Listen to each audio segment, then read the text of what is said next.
Here we go. Today we work on this Jeep.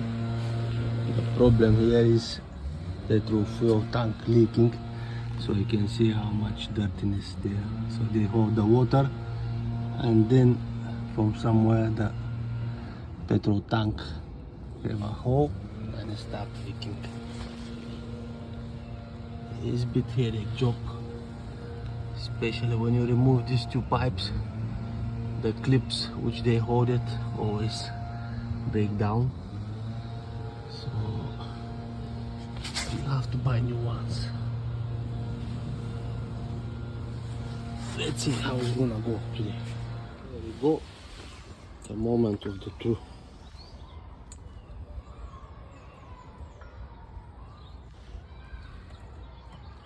So now it's going down without problems.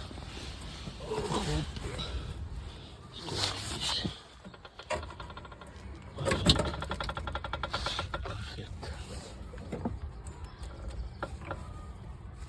That's it.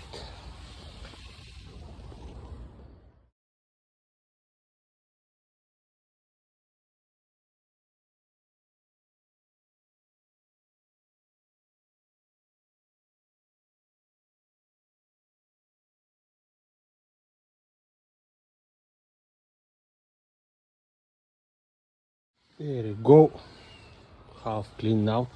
I see from where the leakage coming. It's a small hole here, probably somewhere here another small hole, and here on the top. So now we're gonna glue it. Let's see. This is the first coat JB welding glue. So I leave it dry, and then I'm gonna put the second one. So I hope this one will help.